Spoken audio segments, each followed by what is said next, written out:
That's it. Thank you.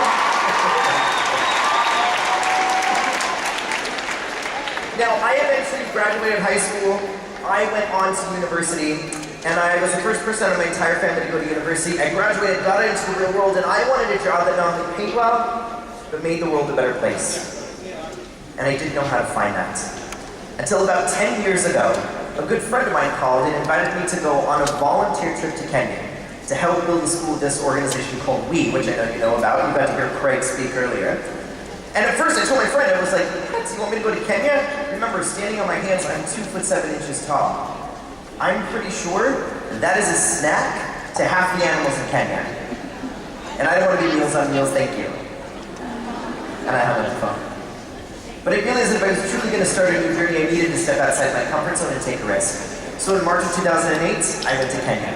And although it's cliche, it's the best way I know how to describe my journey. It truly was life-changing. In East Africa, I fell in love with scenery. I fell in love with sunsets. And I also fell in love with the people. Now, I also learned some really important lessons while I was there. I learned that education was the key to breaking the cycle of poverty, but not everybody got to go to school. Girls in particular were expected to stay home and collect water 3 times a day from a river that is sometimes 2 or 3 hours away each way. Now, we had the opportunity to help one of the girls carry water back to her house, and it's a pretty humbling experience with me here in North America. You can go to the drinking fountain with a tap, or even open a bottle of water, we've got clean water right in our hands. Then to carry an 8-pound bucket on your head, that's all the water they would have for the afternoon. And if they wanted water for the evening, they were going to have to walk the 2 or 3 hours back to the river, the 2 or 3 hours back home, and then decide. Do we use it for cooking, for cleaning, or for bathing? For those students that were lucky enough to go to school, this is the schools that they were going to. It was literally crumbling around them, no walls, no windows. They didn't even have a chalkboard. In fact, many times they were just writing in the dirt on the wall. Now, when I saw this, I thought, this is overwhelming. How did we let the world get this way? And why weren't we doing more? And that's where I learned how I as one person could make a difference in that moment. We were there to help build a school for that organization, WE. So that's what we did. We really built the school brick by brick from the ground up and turned it into this beautiful schoolhouse that it is now. Now, all of this was really inspiring. But the moment that changed everything for me is when we arrived at one of the new WE schools. And literally 200 kids came running out, they circled around me, and they were laughing and giggling and pointing and talking a mile a minute in a language I had no idea what they were saying. They were eager to give me a tour of their school, and afterwards they asked me every question under the sun to get to know me. And after I told them my entire story, a young girl raised her hand.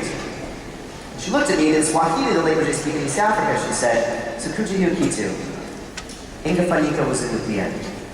And translated into English, she said, "I didn't know that this sort of thing, meaning the loss of my legs, could happen to white people too." And that one phrase changed my entire journey. Helped me recognize how I can use my story to empower other people to look at challenges differently, and hopefully to empower people to get involved with something that they care about.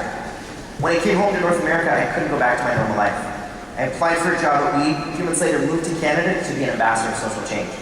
But halfway through my journey speaking with WE, I was feeling guilty because I was telling folks like you guys, you need to make a difference. But I was talking about it and I wasn't actually doing it. So 5 years ago, my buddies and I came up with this campaign called Redefine Possible, and our goal was to climb Mount Kilimanjaro and raise $500,000 for clean water. And in June of 2012, we set out to do just that. Now the hope was that I would do half on my hands and half in my wheelchair.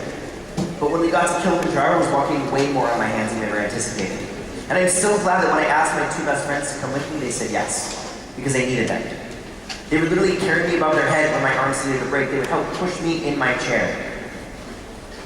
Now, I knew not having legs and climbing the largest mountain in Africa, I was going to need help. But what I didn't realize is that on summit day, the roles were reversed, and my friends would need my help. Because around 18,000 feet just before the top, they got hit with massive altitude sickness. And I literally watched my support system crumble to their knees before me. And this was the first time in my entire life where I wished that I had legs that day. Because if I had legs now, I could be the one to carry my friends like they carried me.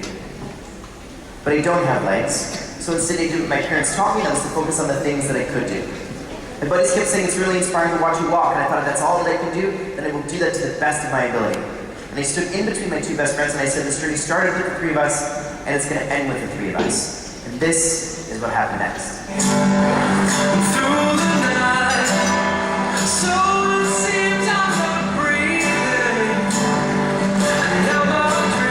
started to head up the mountain to Oahu, and that was a shock. It was snow, all snow. I told you guys back in Toronto. It's where it's physically draining, and it's going to go and to push, take those steps, those final steps. You guys experiencing it now. Both Alex and Dave were really struggling. Alex was falling to his knees. Every step was excruciating. I was exhausted, and my arms were killing me. My hands were numb from standing on them. We walked so far, and I just tried to muster up everything that I had left.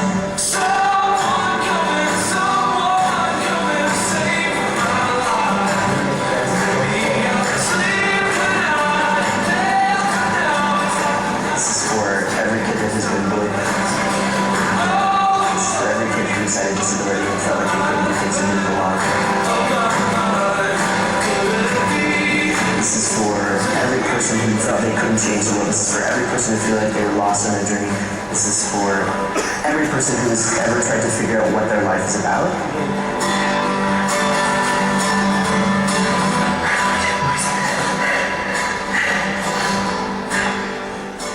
I was told I would never walk or be a functioning member of society. I am at the top of the largest freestanding mountain in Africa. This is for you.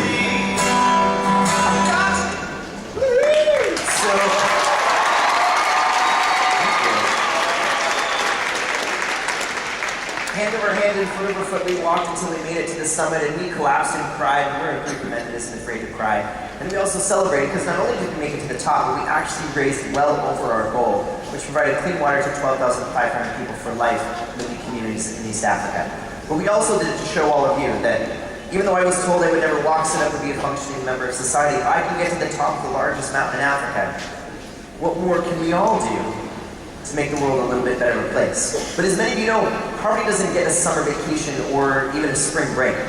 So the following year, as you heard from my good friend Jesse, we did a walk, something called We Walk for Water, where we walked from Edmonton to Calgary, 300 kilometers, to raise awareness about how far women and girls have to walk to collect water every single day. On top of that, the following year, we did something called the We Create Change Tour, where with my friends Neverest, Papa, and my friend Hannah Alpha, we drove in a tour bus across Canada, literally coast to coast, to take the spotlight off of me and to turn it on to all of you. And to highlight the incredible work that you all are doing to make the world a better place. And we even stopped right here at the zoo, which was so awesome. We spent a few days here.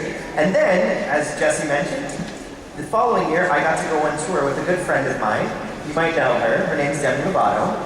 And she invited me on her world tour because she wants to make a difference as well. And she wanted to change the way people do rock concerts forever.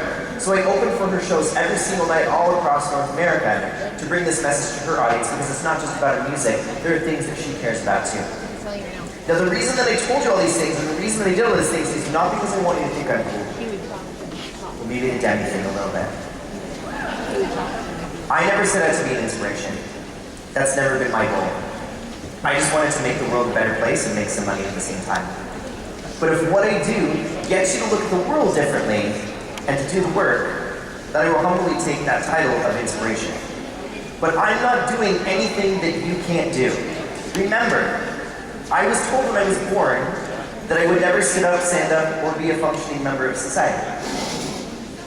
And I stand in front of you as living proof that we all have the ability and responsibility to lend a helping hand to someone who needs it, regardless of who we are or where we come from or how old we are. So in the words of one of my favorite authors, Dr. Seuss, from the book Oh, the Places You'll Go, he said, "Today is your day. Your mountain is waiting.